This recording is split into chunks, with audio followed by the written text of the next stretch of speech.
I have to be honest with you guys. This one was a bit difficult to go through, if I'm being honest. Not because it was a bad game, although I have some concerns with the game and I don't think it was perfect, but because it was so large. Like with Xenoblade, I could at least just completely ignore all the side quests and barrel through the main quest, but doing so in a game like this would lead me to miss several critical components of, for example, the side characters. I still don't actually have anything to say about, I can't remember her name, the bird paladin woman. Like I don't have any notes about her. I've just got her name written down right here, and it's like, come up with something to say about her, and I've got nothing. Let me go ahead and start by saying that I was, of course, very interested in this game when it was first initiated. Let's talk about Obsidian for a moment. Let's talk about some of the background here. I do feel very bad for Obsidian in many ways. I've said this before and I'll say this again. Obsidian is one of those companies that is a perfect example of why the real world sucks so much. Because it's a company of devoted, dedicated, skilled, talented who make amazing works of art. And they have been consistently in financial straits for most of their existence, just barely eking by, and not actually making the kind of money that they should. The rather infamous situation, well, I don't even want to go into some of the, shall we say, the drama, but let's just say that they have not been paid the kind of money that they should have been for things like New Vegas, just to name one big example for that. So despite the fact that they're amazing and do amazing work, they tend to not really be doing well. They were actually facing flat-out bankruptcy when the Kickstarter thing came to being. There was another game that was posited. I actually forget which one it is, and I forgot to write it down because I'm a moron. That had just been kickstarted pretty much just before they started kickstarting this game. And it was a very critically important thing because it proved the viability. That was something that was really important to Obsidian. Yeah, Kickstarter is a great concept, but can it work? Well, it has been proven to work. Now, history has since shown that Kickstartering can both work and not work in pretty much equal volumes.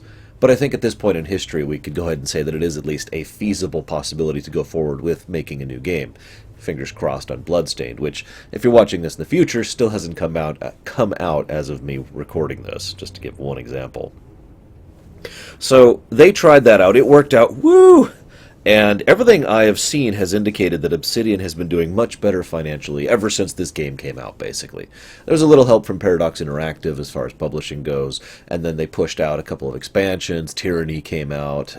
They did a couple of the South Park games since then. And, of course, they've got their new project, which was literally announced yesterday from my perspective. And you're going to be seeing this about a month from now. Little over a month from now. So maybe by the time you see this video, you'll actually know whatever their new project is. I have no idea. It was literally just a, hey, we're doing this thing with Louisiana. And it's like, okay. No information. But I feel one of the biggest reasons why this was such a phenomenal game is because it proved not just the viability of nostalgia. Now let me address this. I've talked about nostalgia so much on my show. And I almost get tired of talking about it at some points because I really don't have anything new to add to the discussion. But I do think that just because you like something more because of nostalgia, that's not an invalid reason for liking it more. But also that just because you like something because of nostalgia does not make that a bad thing. One of the arguments I absolutely despise and fight against to this day is that, for example, The Legend of Zelda: Link to the Past is a terrible game. I have heard many people say this, and they say the only reason you like it is nostalgia, which is wrong. I'm just going to say that as bluntly as I possibly can. That is as wrong as possibly could be. Now, there are certainly works out there that are improved by nostalgia, but to flat out say that the only reason anybody likes any older game at all ever, or this older game or that older game, is because of nostalgia is ridiculous and stupid. Pillars of Eternity kind of proved this point.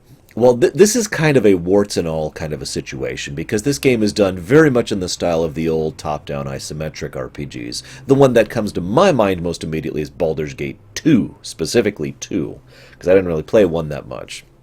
Not Neverwinter Nights. That was different. That really was a different animal from this. But, the Icewind Dales or the old Fallout games, stuff like that. There were actually several RPGs of this variety back in the day. And I had someone comment on something recently when I was discussing Tyranny, which, by the way, fun little fact, I actually played and beat Tyranny before I got more than a couple of hours into Pillars of Eternity. Not really intentionally, it just kind of ended up that way. Anyways, but my point being that someone came to me and said, if you don't really like the combat of Tyranny, why do you say so much positive about games like Baldur's Gate 2? Well, my answer is obvious, because I loved the story of Baldur's Gate 2. And I could play Baldur's Gate 2 co-op if you had that one patch, which you could do. And that actually elevated my enjoyment significantly. I was kind of in the same boat with this game. See, I really didn't like the combat of this game, but I think I need to start defining that a little bit better. First, there's two things I want to discuss. First, I want to discuss the combat versus gameplay thing, and second, I want to discuss my enjoyment thing. Okay, you ready? So, I have in the past, rather incorrectly, lumped together gameplay and said, well, I don't like the gameplay of, for example, Fallout 1. Now, that's kind of disingenuous. That doesn't quite get across the true reality of the situation, which is I don't enjoy the UI, I find it to be cumbersome and irritating to go through, but I actually do enjoy several aspects of the combat and of the way you interact with the NPCs around you. So, for the most part, I actually do enjoy the gameplay of the old Fallout games. I just don't enjoy certain aspects of it, the biggest one being the UI. You with me? So I think dividing... it's funny, I've always talked about the 5 points of story. I very rarely talk about the 5 points of gameplay, which is visuals, sound... visuals, sound, UI... I almost never talk about them, so I don't have this as memorized. Visuals, sound, UI, combat, and I don't even remember the last one. I have them written down somewhere. I talk about them so infrequently. But my point is, differentiating gameplay from just combat is important to me. Because I couldn't stand the combat of Baldur's Gate 2. And to be as blunt as I can, I couldn't stand the combat of this game. But that doesn't mean I didn't like the gameplay. The UI was actually quite smart and functional, and I really loved the way you interact with so many people. As is typical for an Obsidian game, there were lots and lots and lots of dialogue bosses. And I very much enjoy that concept, and I always will, because I think it's an awesome concept. But actually, the fighting? Now, see, here's the thing, and anybody who watched my live Rumination streams of this game, we discussed this back and forth, and we never came up with anything definitive. But it's been bothering me why I don't enjoy this type of combat. Let me explain why it bothers me so much. Because I enjoy the combat of Divinity Original Sin. Now, they are different animals. Divinity Original Sin is a little more grid-based. It's not perfectly grid-based, but it's more grid-based, and it's fully turn-based, like FF10, basically. You've got a list of the initiative over here, and this person goes next, and this person goes next, and then this person goes next, and you can see exactly where it is and how it is. With this, it's the real-time thing, where you can technically play it as turn-based if you hit pause every now and again, but that's about the only functionality you're going to get out of being able to play it as a turn-based. It's a real-time thing, just like the Baldur's Gates were, for example. That's the main noticeable difference, but as I kept playing through, I just kept trying to figure out what it was about it. The best answer I came up with was twofold. Number one, I think this is just a coffee situation. I think I just don't like this style of combat. I don't enjoy the real-time position your guys very carefully and then cast this spell over here and do that. I had the exact same problem with Tyranny, by the way. Anybody who watched my premiere run of that knows what I'm talking about. I basically ended up just kind of sleepwalking through the combat sections in order to get to the meat of Tyranny. Tyranny is also probably the game that really helped to put into a new light the idea between gameplay versus combat, because I very much enjoyed the gameplay of Tyranny, which is the dialogue and the choices and the branching paths and all the different things you could do with regards to how your game developed, and I couldn't stand the combat. I found it to be rather meh for me. I think ultimately it really is just a coffee situation. But there is one thing, which is the second thing, that I think really I feel this game did badly. And that's that the combat feels like it's padding. There are certain fights that are kind of cool. One or two here or there. Not a lot, if I'm being 100% honest. Even the Audra Dragon, which, yes, I did go through the bonus dungeon and fought the Audra Dragon. Even the Audra Dragon just basically felt like a meat wall kind of a situation. And I think that kind of leads to my overall problem with this situation, because the gameplay feels like, excuse me, the combat, gotta get my words right, the combat feels like it's there because it was there in the older games. This kind of ties into my nostalgia point earlier. That's the way the older games did it. And those older games did it that way because the older modules did it that way. And the older modules did it that way because that was kind of the way that game philosophy worked back then. I've said this many, many times. We haven't just innovated in video game design with regards to technology. We have innovated in terms of philosophy, the way that we actually design our games. And so I have been a very fervent proponent of this idea that we don't need to just do it because that's how we did it. Doing it just because of tradition's sake, or doing it because some previous game did it, is not a valid reason, in my opinion. It needs to be done for a specific reason. And this game, even much more than Tyranny, actually, really, the combat felt like just pure padding. There's so much of it.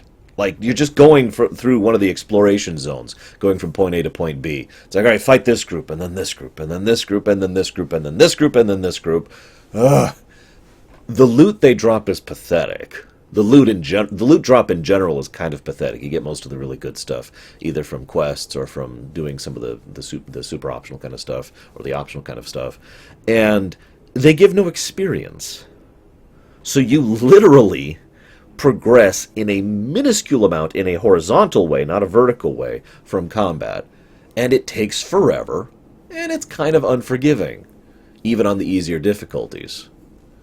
So I found this to be padding, the worst kind of padding, the kind of padding that's just there because. And it's such a shame, because I don't really consider this a particular padding sort of a game. There's tons of meat to this game. Tons of it. Goodles of it. You open up the door and there's like an entire factory worth of meat. There's so much quests and side quests and world building and tasks and flavor and building up your stronghold and going and exploring this new area and doing this random dungeon to get the loot. There's so much there other than just this padding. It feels so unnecessary because it's already a long game, even if you took the padding out of it.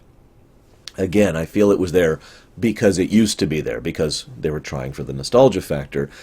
And this is one thing I do dislike about the nostalgia factor. The biggest problem that people tend to have when it comes to the nostalgia factor, especially when it comes to game design, is that they just repeat the way it was back then, even if the way it was back then was irritating or frustrating or long or slow or boring or whatever. Because, again, we've moved forward in terms of game design philosophy in the last 30 years. Now, all I've really been talking about is the gameplay so far. Not much I have really to add on top of that. But I will say that if you're still watching me, I really did love this game. It is brilliantly written. Of course, it's Obsidian. It's almost not a compliment anymore. It's like saying, yeah, the sun rose again today. Playing this after playing Tyranny made it interesting for me, though. I'm checking my notes here. Tyranny was far more about the choices and far more about being a political story. There was a lot of politics to Tyranny, in interpersonal politics, interregional politics, and international politics. All three levels were present in Tyranny and were a constant aspect of the way that the game was presented. It was brilliant in the way it was presented. And of course, your choices quite literally affect Tyranny's decisions. I'm not going to spoil anything for anybody who hasn't played Tyranny or watched my premiere run or whatever, but Tyranny has a fairly branching story. Not a completely branching, but a significantly branching, especially for a game coming out in this era. That's pretty impressive. Pillars of Eternity, by contrast, is a Western RPG Final Fantasy game. In other words, it has, if it was not for the fact that the gameplay itself does not in any way fit the Final Fantasy norm, I would have no problem affixing the Final Fantasy title to this game. It is a very almost universally linear game, with some side quests, with heavy character focus, with heavy plot focus. Not story, plot, the main plot of what's happening. And I suppose I should define that really quick, because I've gotten that question before, even though I've talked about my 5 points of story many times. People have asked what's the difference between story and plot. Okay, I'll use the simplest example I like to use. The story of the Mario RPGs, we'll use Super Mario RPG specifically, that's an easy one to understand. The story of those games is really not simple, complex, excuse me. So, for example, we've got characterization. The characterization is all about how a character is fleshed out, how they are presented, their personality, the levels to them. Character growth, which is all about how a character changes over time. Character arcs, character dynamics, interpersonal relations with other characters, chemistry between other characters, that all goes under character growth. Then we have setting. This is the easiest to understand. The world building, basically. How much you've got for the establishment of the lore and the backstory. The stuff that most people just generally refer to as lore. And then you've got themes. Again, easy to understand. The thematic undercurrent of the narrative. And finally, plot. Now again, Super Mario RPG, the plot is giant sword in castle, we need to get back and get the star pieces back and get them up into Star Road so wishes can come back, right? That's the plot. But that's not the story. Do you understand the difference between these things? So, big focus on plot in this game. Not a lot of branches, in fact almost no branching whatsoever, although you do get to decide some of your characters' interactions with other characters kind of retroactively in a weird way, which I thought was a neat mechanic, through the little memory sequences. And you get to decide how you interact with other people. You determine how you are. You determine your character and how you interact with the world, but it is still a linear, plot-based RPG. Okay? And in the both cases of Pillars of Eternity and in the case of Tyranny, what we have is some amazing world building because they're Obsidian games and that's what they do. See my New Vegas world building video for a good example of that. One of the things, and they show this, they actually put this up front. I actually talked about this while I was streaming this game. There's two lines of thought about this. If you want to front load or back load your writing style. What I mean by that is, I'll give you Pillars of Eternity as an example. Pillars of Eternity front loads its writing style. Right off the bat, backstory, little mouse over things that you can learn more about the lore of the setting. As you build your character, each thing, it describes their purpose in the world and why they exist and how they exist, especially if you pick a paladin. And there's just lots and lots and lots of lore before you even actually really hit play. That's front-loading. It's telling you right up front, this is the kind of game you're going to be playing. Some people prefer more of a back-loading version where you start someone off easy and then ease them into the style of writing you're going to be doing, rather than hitting them up front with it. The hitting them up front with it is a little more honest, and therefore you're more likely to get people who specifically are here for that kind of writing. And this method is a little more marketing, and therefore more likely to sucker people in order to do it. You can tell by my phrasing which one of these I prefer. I do love the setting of Pillars of Eternity. It's like not a typical fantasy. I don't want to say that because that's become such an insult in recent years, but it is a fairly standard fantasy-style setting. Elves are a little different, and dwarves are a little different. The races are a little different, the pieces are there, but it's a fairly standard medieval stasis fantasy setting. However, in this case, not only is the medieval stasis being artificially enforced, which explains why they haven't moved forward in a bagrillion years, which I like it when a setting actually explains something like that, but on top of that, we've got the nature of how souls work within this setting, which completely informs and changes all other aspects thereof. In this setting, souls are a little more literal than they are in most settings. I swear I didn't mean this when I wrote this note, because these notes were written a couple of days apart. This game took me like 2 frickin' weeks to go through, even with cheats on. I finally turned on cheats. Anyone who watched my stream can attest to that. After a while, I was like, okay. But I didn't mean this comparison, but this kind of reminds me of the Final Fantasy VII situation with the life stream. There's a literal current of energy, which can manifest as liquid or physical material, which carries forwards the souls, in that case, life energy, of people, and then recycles it back into new plants and animals and trees and whatnot. And plants, animals, and trees. Plants, animals, and people, and whatnot. Same kind of situation here. The reincarnation is literal. Souls are literal. And the nature of that is... Now, this is the really key distinction, because in FF7 and several other settings that do this kind of a thing, that's usually something that only is knowledgeable to a few select people. In Pillars of Eternity, everyone knows that. Everyone knows about the souls. Everyone knows it's commonplace, and many aspects of the characters, the culture, the technology, the technology, the magic of the setting has been built around the idea that souls are a currency, basically, something that you can use. You can attach them to pieces of armor to make them into golems, or you can adhere them to someone to keep them alive, kind of in an undead state, or you can awaken them. That's actually a lot trickier, in order to try and allow them to remember bits and pieces from the past souls that made up their current soul's life, and so forth and so on. And of course, the main plot of the game... Oh, by the way, if it's not obvious, this is Rumination. Hi, my name's Lore Runner. I do ruminations, and I spoil the crap out of games that I'm ruminating. So, this is your last spoiler. Warning, that's all I got. Obviously, Wodeka's overall plot has to do with souls, and literally using them in order to empower her. If we can say her is an appropriate designation there. It might actually be more appropriate. But regardless, and it would make sense that Wodeka would be empowered by souls, since souls are what built her in the first place. I'm checking my notes really quick here. Give me just a second here. I have a note here. I want to talk about this. I had a question mark written by "What is Audra?" And I was playing through the game, and near as I can tell, the game never actually flat out says what Audra is. And I did a little digging into this, too, into what other people were thinking about it. I came to my own conclusion as a result of several things I've seen, most notably the conversation with the Audra Dragon at the bottom of the Audra Titan.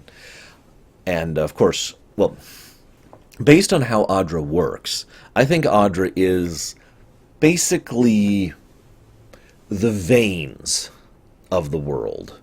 I don't mean like in the sense that they could... Well, no, I guess I do mean in the sense that they channel blood, because in this case the blood is souls. It is my opinion, my belief, that Audra is literally the soul conduit. That's one of the reasons why it is so useful for so many aspects of their magic and their magic technology. One of the reasons why the dragon was able to extend its life so much. One of the reasons why most of the major machinery that the... I always pronounce this wrong. The Glenwathans?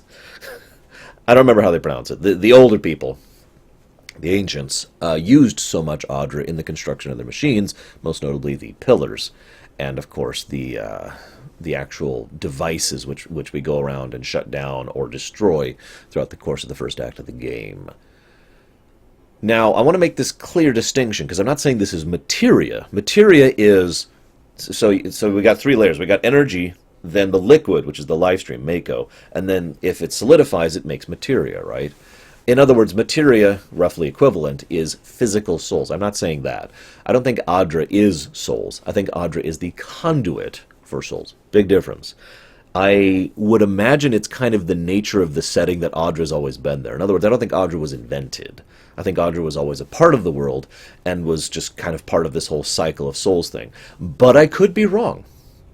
It is entirely within possibility that the old people, who, with their incredible amount of advanced technology and magic technology, could have simply invented the Audra as a way to perpetuate the cycle and the lie that they were going to be building. I mean, that would make sense to me. Either one is valid, and I would love to hear your guys' thoughts on this as well. Okay, so one of the things I like most about this game, especially with regards to its side quests, is something that was really just put a spotlight on recently by a Telltale game of all things, Telltale Batman. There's this great scene in that where someone says, "The simple facts of the matter are obvious." I'm paraphrasing. To which, he wasn't commissioner, but Lieutenant Gordon comes up and says, "Then we need the complex facts." And then he goes on this whole speech explaining what complex facts are. I loved that. I wanted to high-five him, because that is so absolutely accurate. And that's one of the things I have been championing most of my life, just in real life as well as with regards to analyzing fiction. Simple facts are easy. Complex facts, that's far more interesting, and that's where real truth, or at least the closest we can get to truth, tends to lie. And this game has a very common recurring theme of simple facts versus complex facts. In many, many cases, especially with regard to the gamut of side quests you can get. You can just look at the simple facts and decide, bloop, and make your actions based on that. But in almost every single case, in fact, I can't think of any exceptions off the top of my head. There might have been some. Again, I didn't do every side quest in the game. But in almost every case, the complex facts, the why, the where, the underlying motivation and backstory and information that led to the what, that was far more complicated and far more nuanced than the simple facts. And many, many different quests were presented in a way so that when you have the complex facts on hand, one of two things happen. Either whatever you thought from the simple facts was completely wrong, and therefore you should do the exact opposite of what you were going to do, or, and there's several that did this as well, once you learn the complex facts, you don't know what the truth is at all anymore. It's just now, instead of, like, imagine the simple fact is, I'm evil, I'm good, okay? Then you learn the complex facts, and once that is true, now the situation is, I don't know what I am, I don't know what I am. And now you've got to support one of these two sides. And you don't really know which one to support. Because the truth is that it's complicated. That there's not really a good guy and a bad guy. There's just two groups of people, or two individuals, or whatever, who happen to disagree with each other. And I love that. It's very well done. Now, that being said, there are, of course, some genuinely black, as I tend to say it, individuals in this game, as opposed, on the morality scale. It's the Darkspawn equation. People who are here to be as evil as possible versus, I'd say we could see at least one person who is there to be as good as possible. Maybe two. I could see an argument for two. Because if you don't have those contrasts, then the gray in the middle tends to lose some of its significance. You don't have much to compare it against. So that was a nice touch as well. So I'm going to go over my notes here kind of in order. And here's a great example of what I was talking about. There's this quest early on between Raedric and Kolsk. Now, Raedric and Kolsk are both terrible options. You have to support one of them. Well, no, you don't. But you are led to believe that you have to support one of them in regards to who's going to be the lord of the local area. Now, Raedric is a madman. He has literally been driven insane by grief, and because of the nature of the curse that Theos has been perpetuating in the area. So he's like, he's whacked out. Kolsk is a politician in the worst sense of the word. He is a sly, smug snake, and he's terrible. So, who do you support? Now, as I mentioned earlier with my diatribe between simple and complex facts, as you learn more going through, it becomes obvious that Kolsk could actually help things, and there is more layers to him, and as you learn more about Raedric, there's more layers to him as well. In fact, I actually kind of said this wrong, because the initial simple facts are Tyrant versus Rebel, with Raedric being the Tyrant and Kolsk being the Rebel. Which one do you support in that case, with just simple facts at your disposal? But once you start learning some of the more complex facts, now it becomes, and it becomes more and more clear that both choices are terrible. Now, there is a third option in this case. You can kill them both. You can actually kill Kolsk and Raedric. You have to kill Raedric again if you do that. But if you do this, then the city will actually be left to its own devices, kind of turned into a, I'd say a Mos Eisley, but Mos Eisley was actually under the control of Jabba the Hutt. But you get the idea, a lawless area, someplace that doesn't actually have a lord or laws or someone who's actually in charge. Which of these is best? Well, the funny thing is all three of those options are still terrible. Have fun. That's the kind of game this is. Some people have commented that Pillars of Eternity is dark. The actual developers and writers of Pillars of Eternity have flat out said that they went way over the line, more than they normally would on this game, because they were allowed to. It is actually funny when you think about it, because Tyranny was marketed as the bad guys won, and now you're one of them. What are you going to do next? And that the story started from there. And yet, as anybody who's played, this is not really a spoiler, as anybody who's played through Tyranny can tell you, Tyranny's evil was a lot more overt and a lot more surface level. A lot of the people who were doing evil or terrible things in Tyranny did so because they basically had no choice. Not because they were malevolent or malicious or because they actively hated or they were selfish. They were just doing so because it was the way things were and there was no option, right? In Pillars of Eternity, however, things are much, much darker. Pillars of Eternity seems nicer on the surface, but the more you dig underneath that surface, the more you find the pestilent, rotting corpse that is the setting. It's pretty damn dark. It only crossed my lines a couple of times, and it always did so in a way that wasn't too squicky, for lack of a better term. But this is a really horrible setting, and I find that comparison between the two interesting because I really feel like they were, how do I put this? I don't want to say overcompensating, but if you've been forced to do A for a long time, and then you're finally not, when you do B, you're probably going to be doing B much more than you would normally. And I think that's what happened here, because Pillars of Eternity was one of their first, if not their actual first, depends on how you define it, games which they were able to do without a leash. And they just went all out on how absolutely horrible this setting is. And then Tyranny, now that they've been successful, reined it back in a little bit. That's just my opinion on the matter. And so I've got just a couple of notes. I'm just going to kind of run through these really quick. We've got Merwald and his poor plight. He does shine an interesting perspective on things. So there's no way to talk about this. So his previous souls that made up him, he awakens and he understands them. He is a watcher, right? One of those souls is a man who violated a woman and got her pregnant. One of the other souls is the son who was born from that coupling. I don't think I really need to explain how having both of those memories in your head would completely screw you up. But it does shine a very interesting light on something. See, if I can just segue for just a minute. One of the things I've said many, many, many, many times is that a good writer, a truly good writer, will make everything under the hood. The way the setting works, how things are, what concepts exist, that kind of a thing. Regardless of if it's actually shown in the work itself. It leads, and I've said this for many reasons, and I'm not going to go into all of those. I've talked about this for many, many years. I appreciate it when you can see that kind of underpinning work there. Because here's the thing, there's a concept called nurture versus nature. And some fiction tends to tackle that concept, and some fiction doesn't. The idea is there such a thing as a nature to an individual? Is there an inherent part of them that determines how they will be? If you're just a bad person or a good person or a selfish person or whatever. Or can the way you are raised and the experiences around you change who and what you are? You with me?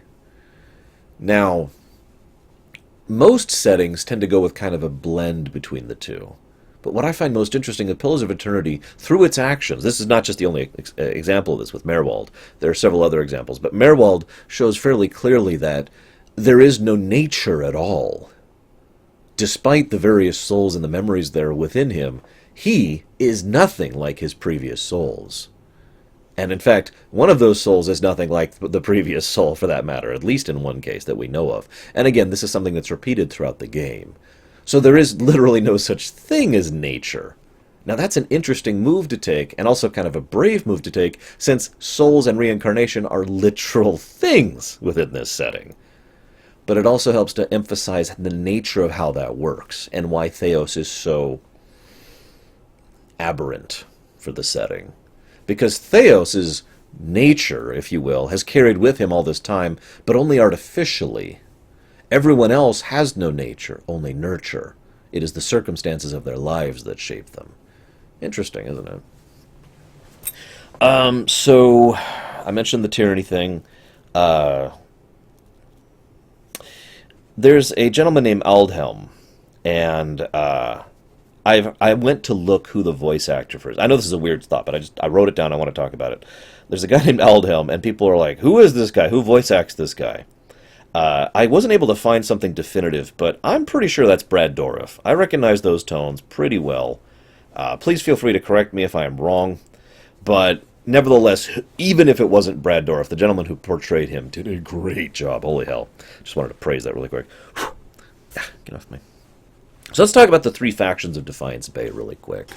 So first of all, we have the Dozens, which is a local group of loosely aligned fanatics, small, but with a lot of noise they can make, with no real political power, but a fairly large amount of malleability in the way they function, which allows them to keep pace with the other two major factions.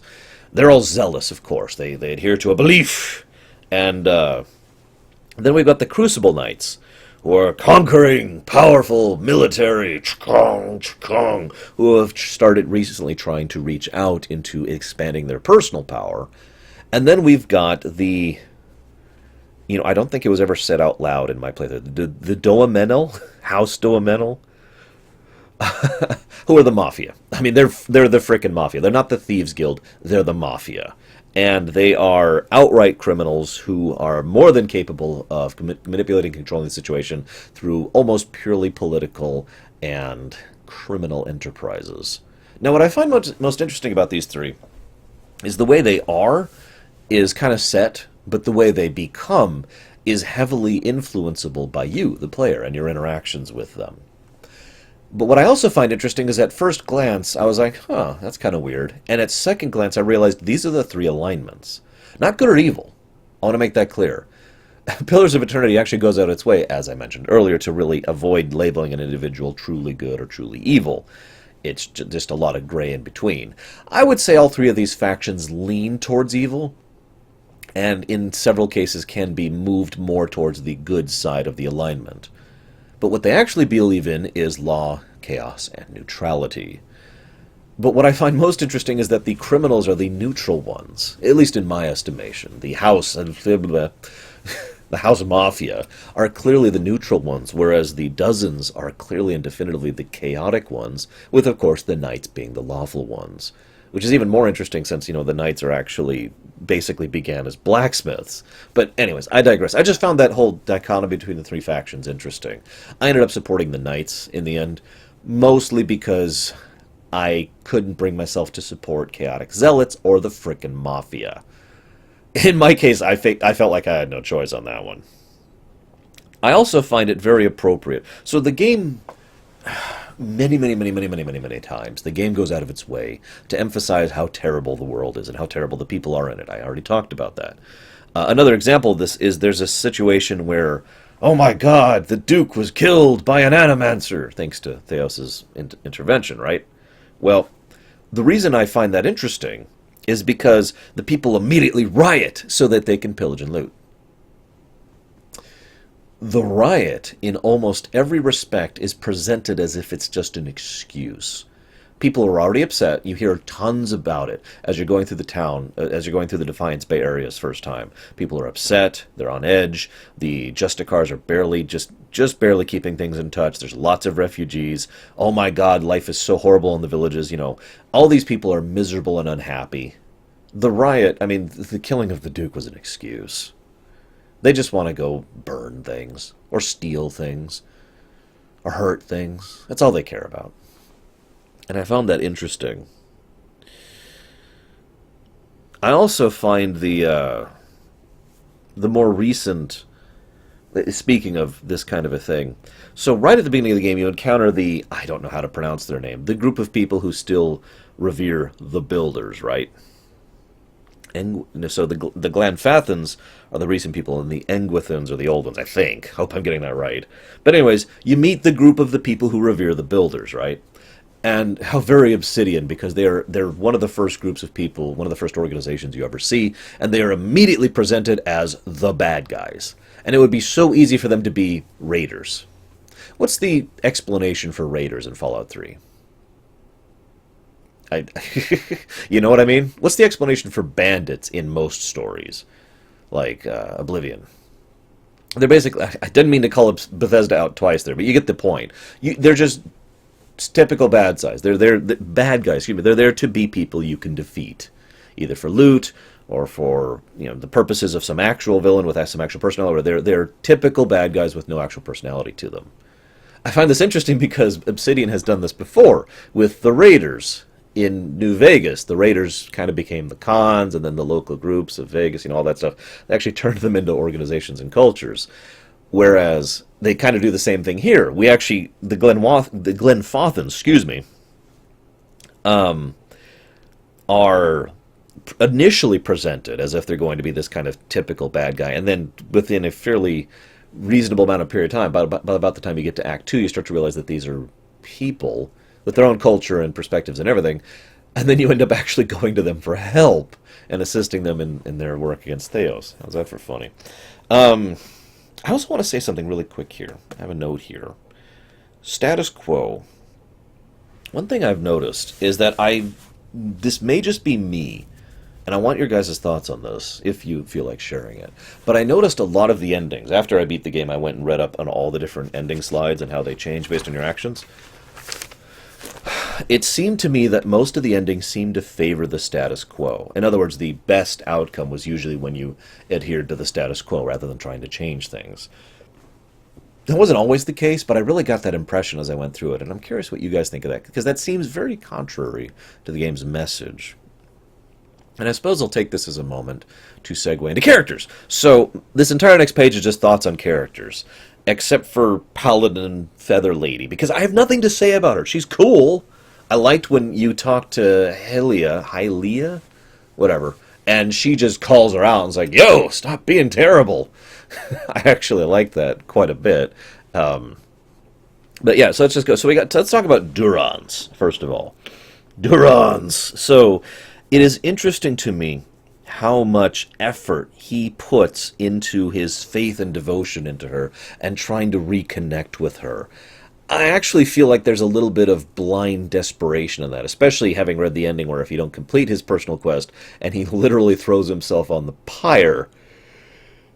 I find this absolutely horrific and very, very appropriate, given the gentleman who wrote both him and the next character I'm going to be talking about, because of the fact that she, what's her name, Magrin, betrayed him and betrayed the rest of them. Magrin only ever cared about killing off the other deity, whose name I can't even remember right now. There's so many names in this game. Give me a break, guys.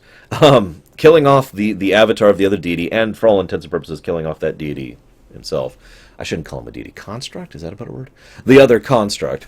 And then, in so doing, wanted to erase all record of the fact that she was involved, and, on top of that, also wanted to make sure that no one else could ever make that kind of a thing again, because it can destroy even constructs of significant power, like herself. He only lived because the devastation was so damaging to his soul that she literally can't recognize him. If she could, she'd probably try and kill him too as quickly as possible. I find that absolutely amazing. It is also very interesting to me because he's very unpleasant. He is a very coarse, crass, crude individual, which in many cases it was actually hard to just listen to / read his dialogue because it was so Grand Theft Auto, for lack of a better word to put it. But when he gets these spikes in his personality when you hit him with something and he starts to think of it, because he's an intelligent person. Durance is very clearly a smart guy. I mean, he was working on the Godhammer, for God's sakes. So he is clearly an intelligent individual. And every now and again you hit him with just a little bit of a question that he can't quite understand, and he just goes, and you could see him get it, and he gets really different in those moments. It's really well written, of course. Chris Avalon. But what I find most interesting is that when he learns the truth, when you complete his quest, not only his ending slide, but his final remarks indicate he wants to go destroy Magrin now. Now, first of all, this is someone who's already been involved in killing one of the constructs, so he might actually be able to accomplish that. How's that for terrifying? But what I really want to talk about with him is that I feel that Durance is someone who was already destructive. What I mean by that, I don't mean to contradict my earlier nurture versus nature thing. What I mean is that the way he grew up and lived in his life, he became someone who was very violent, who wanted to inflict violence upon others. But he was a very smart individual, and so his intellect allowed him to refine and discipline that outburst, that desire for destructive intent, into something constructive, which he usually did in service of Magrin or whatnot. When his only support pillar was taken away, all that was left was his desire basically for revenge upon her for everything that she had done to him and everyone else, And it wouldn't surprise me if he wanted to go after the other constructs too, but you never know. They didn't slight him personally, after all. I find that interesting. Let's talk about the Grieving Mother. She is a very interesting character to me. Again, Chris Avalon. Written in a way so that she is an excellent example of an uh, in-lore hyper-specialization. There we go. Got that out right. Because I've actually talked about hyper-specialization before. The idea is very simple. You know, you focus on one thing, so you're really, really good at that one thing, and you're not so good at anything else. And she was such an immensely powerful cipher in that one way. She's so powerful, even Theos doesn't even acknowledge that she exists, because Theos can't see her. In fact, I think Yovera and you are the only characters that really acknowledge and recognize the Grieving Mother.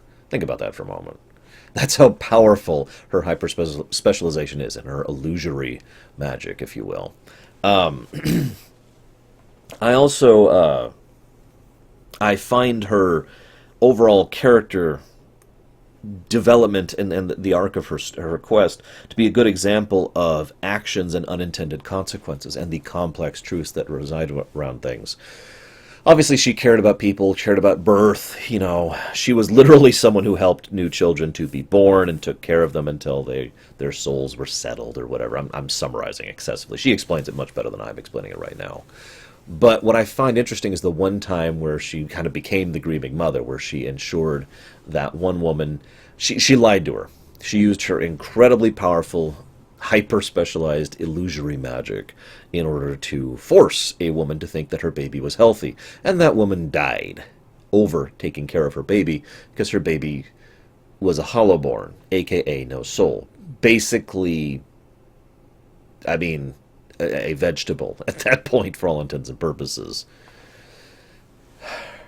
Now, what I find most interesting about this, though, is that this is very concurrent with the theme of the game, which, again, I'm just referring to here. I'm gonna pull it back to the theme in a bit. Don't worry. I want to talk about the rest of the characters first. But if you convince her to erase her own memories, or erase her own memories herself, of this event, she has a pretty bad end. If you convince her of the truth, things go a lot better for her. And she actually goes and starts helping people give birth to healthy babies again, and continues the role that she desires so much. Let's talk about Adair. So, I kind of like Adair, but for reasons that are hard to explain. See, he's the Everyman. He's not quite an O'Brien. O'Brien is a very specific slice of character. I use that term very specifically. But he is definitely the Everyman. He is probably the most ordinary character that has a significant role and lines to him in the entire game. You know, and I like that. And I also like that because... How do I put this? I'm trying to think... He has a personal quest, as they all do, in order to find out why his brother switched sides, right? He never finds out the answer. Maybe it's in the expansions, I don't know, but he never finds an answer to that. His personal quest is unresolved. Now, I find that to be not only accurate, but brilliantly subtle. See, the plight of the Everyman in the entire game is unresolved by the end of the game. We may have stopped the big doomy threat. Woedica is defeated. Theos is defeated. We did whatever with the souls. Blah, blah, blah. What about the world? What about what's going to happen next? Now that we have this truth, right? We don't know that. It is left unresolved, just like his quest is.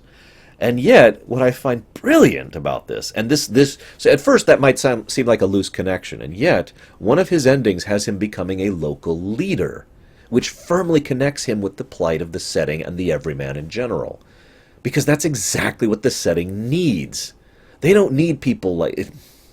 The game goes out of its way many times to emphasize that people like Theos are not needed. Big, powerful, charismatic men and women who just usurp and show their will upon the masses. No, they need guys and girls and just normal people to go out there and actually do things. The Everyman, the ordinary guy, he becomes a leader, which is exactly what this kind of setting needs.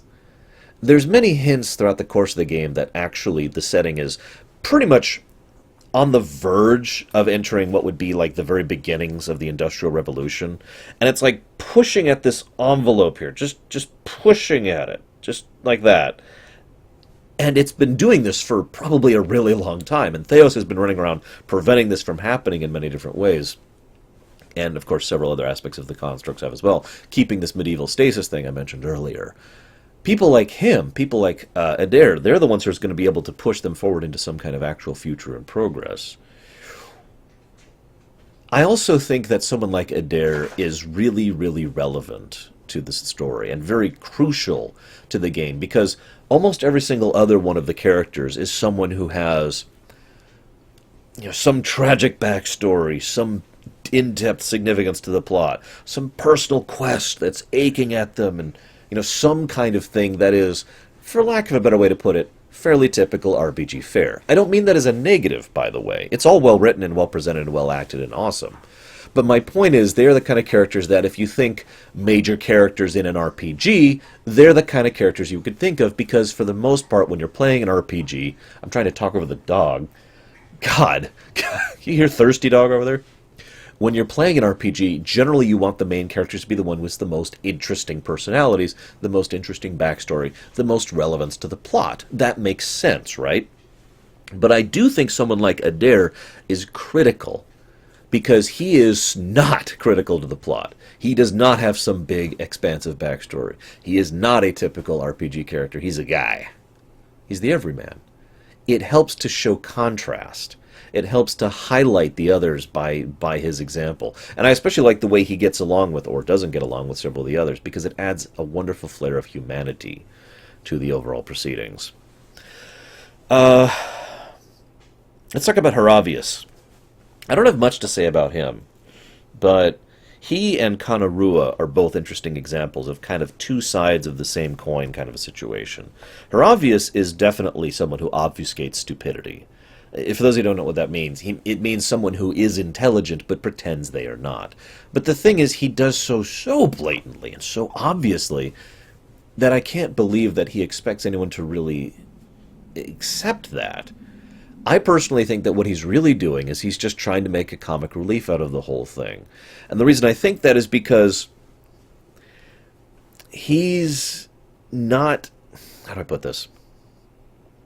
So he's one of the few lighthearted characters. In fact, he's one of basically two lighthearted characters, him and Kanarua, like I mentioned. But the difference is that Haravius, I actually forget how they pronounce it, he's not optimistic. He's not idealistic. He's irreverent. He's just having fun with it. He's just seeing what happens next. He's probably one of the best examples of a really well-written, chaotic, neutral character, I'd say, if I was to use my own personal interpretations of the old D&D alignment system. He just wants to have fun today, and maybe tomorrow, and that's about the extent of where his perspective is. It's not that he's stupid, and it's not that he lacks the ability to plan ahead. It's just that he doesn't generally care that much, because he's just about having fun. He likes a good joke, he likes a good laugh, that kind of a thing. And I love that as well, because that actually helps to shine a light on Kanarua's character, the lore walker, ironically. He is, by contrast, he's not irreverent, he is idealistic. In fact, he is exceptionally idealistic. He truly believes in a better future and a better path for his people and for all people and for the way things are going in general. His personal quest is interesting because even when he is confronted with the truth, which clashes severely with his idealism about the tablets and the guy who wrote them, holy crap, even when he runs headlong into that, he can still use that in the service of his idealism. He can still take this horrible truth and turn it into something good. And I like these two characters because not only do they add some significant levity to the overall game, but both of them kind of flow naturally from most of the rest of them. Let's talk about Paladin Lady. Again, I can't even remember her frickin' name. I did like her, like I said. I have no notes about her, so this is all just off the top of my head. I think the thing that I found most interesting about her was that she was someone with a conscience who also adhered to a code which kind of conflicted with her conscience. I'm reminded in many ways of Samara. God, I'm so terrible with names. That took me a moment. Of Samara from Mass Effect 2. Samara does believe in good and bad and right and wrong, but she also adheres to the code, and the code comes before her own sense of morality. In the case of Paladin Lady, she is someone who wanted to do right by the Republic and help the people and care about the people, but she was adherent to the Dukes. I got the very strong impression, especially going through her side quest, which I actually did do, that that wasn't because she had to, but because she felt like she had to, if you understand the distinction there. In other words, she doesn't, they're not holding an axe over her head, and it's not like she was born into some, it's not like she actually believes in the Dukes or how they present things.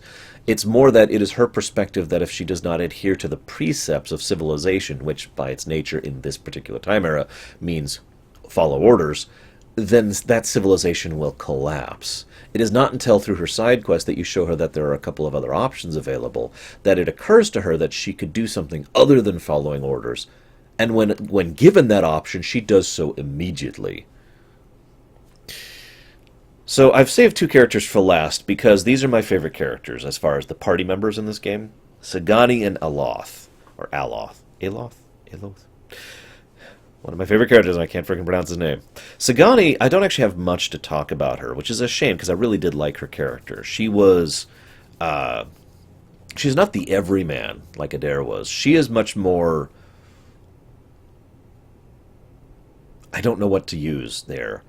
I don't know what phrase to use. She reminds me of the kind of people I used to meet back when I lived in Indiana. Very blunt, very honest, very open, very simple, but not stupid, not bad. Just, here I am. That kind of a presentation. And I like that blunt honesty of the way she was presented. I also I also find her and the very concept of her, hang on, I wrote it down, but I don't know if I'm going to pronounce it right. The Tarner Ilditsak. God, there's so many names in this game. Come on, Obsidian. Call someone John or something.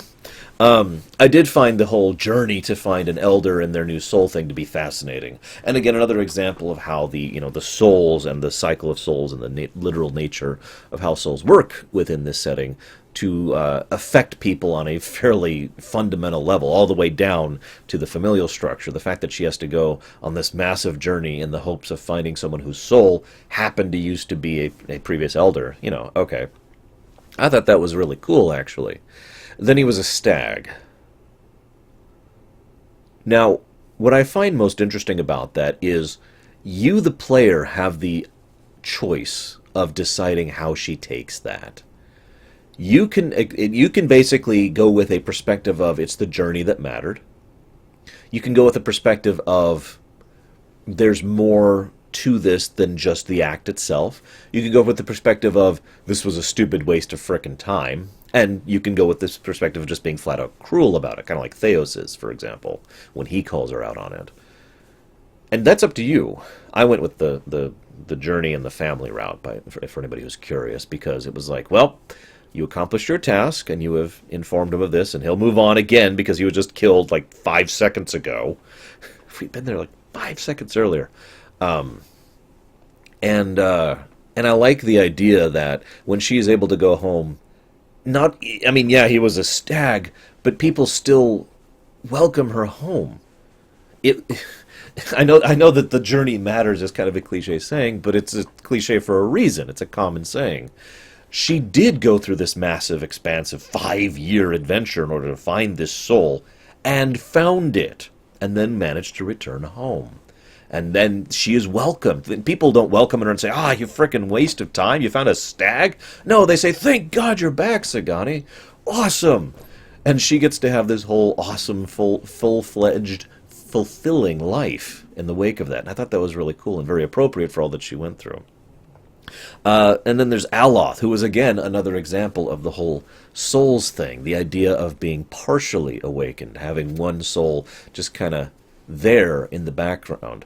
But the funny thing is, So Aloth is probably my favorite character in this game, in the whole game, actually, with two others who kind of vie for that, who I haven't even talked about yet.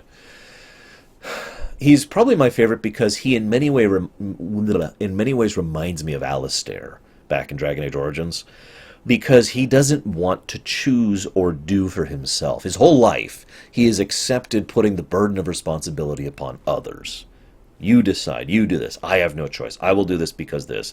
Always seeking some external support, never having an internal support structure, never wanting the responsibility or the weight that comes with that responsibility to actually choose for himself. And his personal character arc, should you, push him towards that, is that of realizing that he can choose, that he is strong enough. I'm saying that wrong. It's not about him realizing he's strong enough. It's about him becoming strong enough. It's about him actually truly growing as a character and really developing into someone who then, by the end of the game, has the right will, capacity, strength, and responsibility to choose for himself. Now, that being said, most of that is up to the player. The player can decide to guide his character arc as they will. I chose the path that I just mentioned to you. But I feel that that path is the one that fits best because it's the one that most narratively coheses with the rest of his character. This is someone who... How do I put this? This is someone who...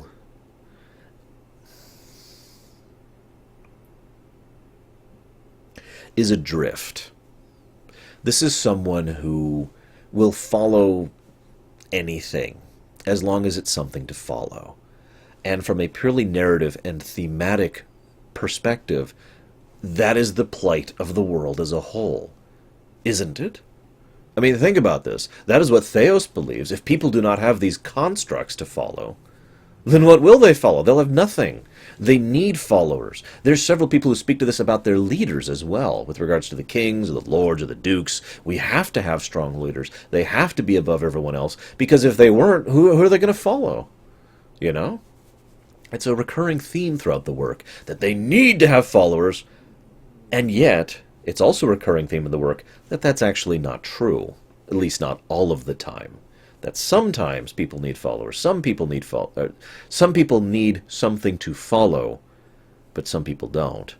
And because the setting is so utterly geared towards this follower mentality, most people don't even have the capacity or the time or the nourishment, the nurturing necessary to become people who are not merely followers. And that's why I think that works best with Alice, because we help to nurture him throughout the course of his character arc to become someone who can choose for himself, and I like that a lot. I just want to very briefly mention something. I just tossed a note down here really quick about Lady Webb. I liked Lady Webb as a character. Some people have complained that she's an exposition bot, and that's kind of fair. I mean, she literally walks in and says, "Here's the exposition," and then like a few quests later, "Okay, I'm dead. Served my purpose." But I think someone like her was absolutely mandatory for a story like this one, a plot like this one, I should say. Because the Leaden Key is so secret that most people aren't even aware that they frickin' exist. And in some cases, it's like saying, like in real life, if I was to say, if you're not careful, Dracula's going to come get you. I mean, there's no reality behind that sentence, right? Or is there? But you get my point. And so someone like her is kind of necessary. But what I also find interesting about it is that she was pretty defiant to Theos pretty much until the end. And with her final act, actually managed to give us the final clue we needed to move forward. I don't have much more notes, I swear, I'm almost done. So, I love this game a lot. I hate the combat, but you can cheat. There's literally a console command to cheat built into the game. And that is something I do consider to be a positive. If I was rating this, I would give it a positive for console commands. I really would. So that's awesome. In fact, my friend Pax has actually moved Pillars of Eternity significantly up on his playthrough list because there's console commands. Because now he can just play through it and not have to worry about the gameplay, which he also did. Or excuse me, the combat, which he also didn't enjoy. But there's one part of the narrative that I hate. And it's because it's railroading. So at some point, you have to go into the pit, right? You have to jump into the pit. Okay. You have to do that. That's not what bothers me. What bothers me is that if you do not adhere to one of the constructs in order to do so, you can't. You jump in and then the credits roll. Game over.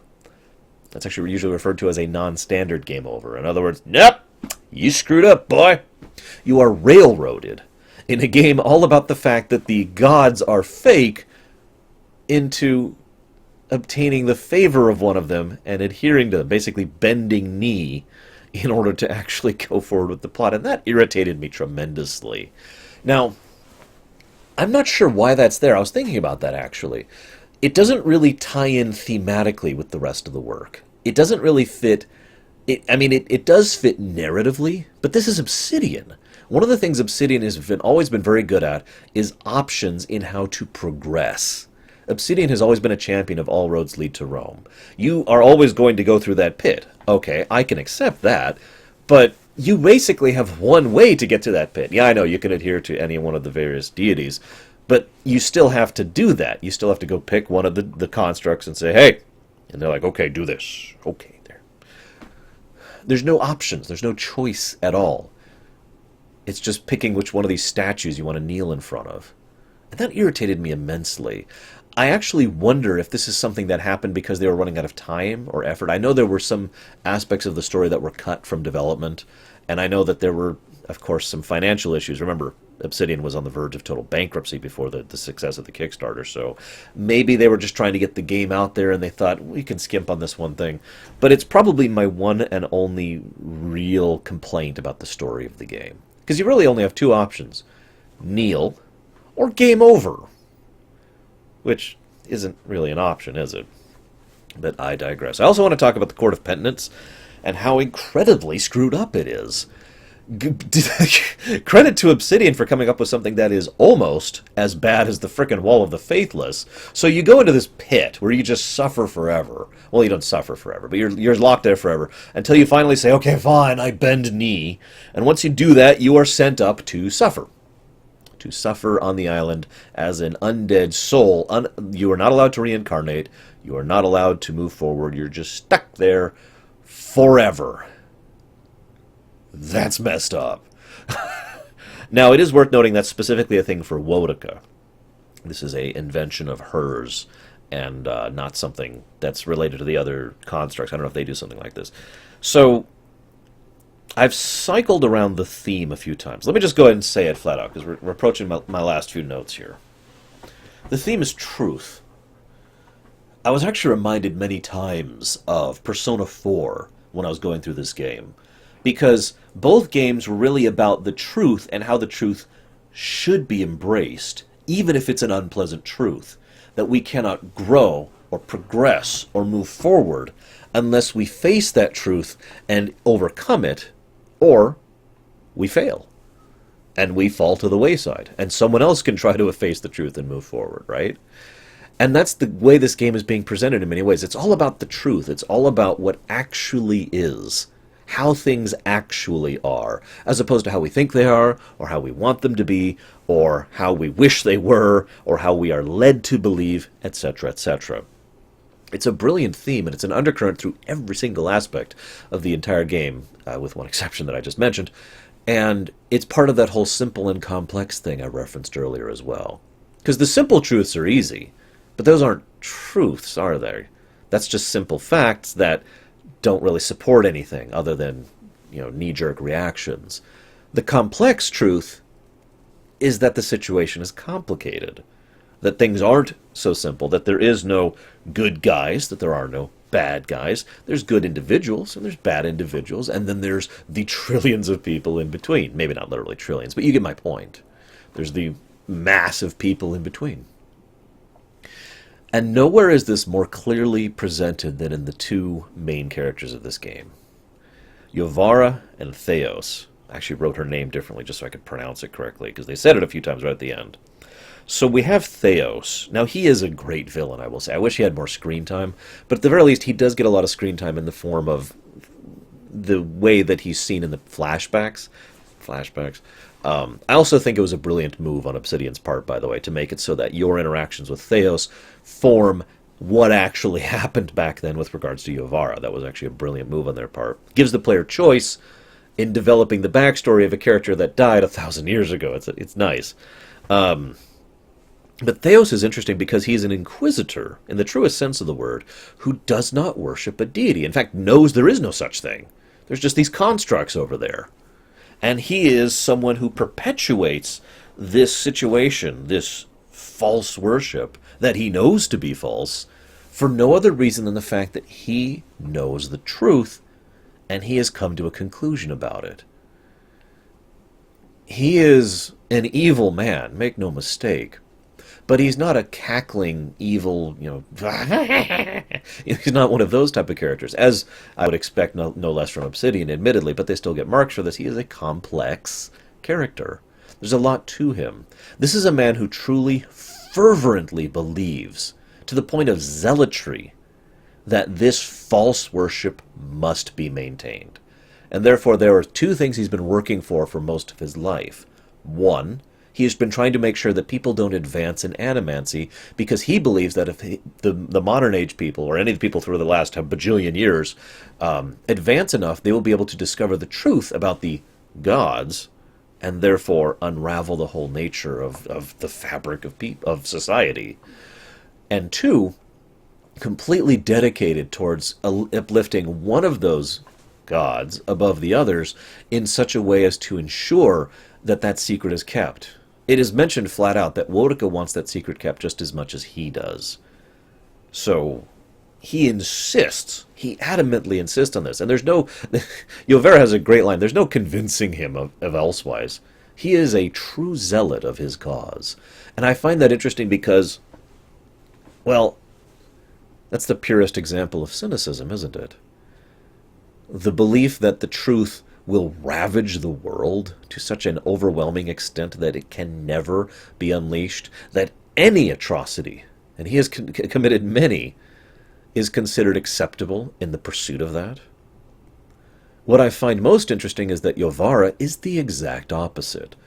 I want to remind you, by the way, that neither of these people are being presented as, I am not presenting either of these people as good or evil. Rather, he is cynicism, whereas she is idealism. She believes that the truth will help people, that people will be united by the truth, that people will be able to choose for themselves as the truth. And what I find most interesting is that both of them are both right and wrong. And that is ultimately the way the game succeeds so brilliantly, so Obsidian style, that both sides, I gave this example way back when I started this video, both sides are not the correct choice. Not really. Now, obviously, we kill Theos, and we can't really do anything with Yovara, but that's not what I mean. Both perspectives are both correct and incorrect. There are people who would descend into barbarism and horribleness if they knew the truth, and there are people who would be able to rise up to be their better selves if they knew the truth. We see examples of both throughout the game. But then there's everyone else, and everyone else is kind of in the middle. Reality lies in the middle. And I love that contrast between the two of them. I liken Theos especially in many ways to Jonolith Irenicus. I hope some of you at least recognize that name. Because while Jonolith was a much more evil individual than Theos was in terms of his mentality, not his actions, Theos is much more evil in his actions because he absolutely genuinely thinks what he's doing is right. He actually really thinks that he is doing something for the betterment of everyone. But I liken him to Irenicus because in both cases, neither one of them were what they seemed to be. Both of them had complexities to them. Both of them had layers to them. Both of them we learned much more about kind of in like secondary cutscenes. We didn't really see them in person all that often throughout the games. But we learned a great deal about them in their absence. And in the end, there really was no choice but to eradicate the other. This is a really good game. I like this game. So I hope this was worth the request, Zeiss. I'm pretty sure Zeiss was the one who requested this. Yeah, that game took forever to go through, though. What's the next game on my list? Let's see here. Let me pull this up here. Witcher 3. Why don't I set aside a month for that one? I'm kidding. I'm actually going to be doing the Lord of the Rings stuff next. So, hope to see you then. Have a good one, guys.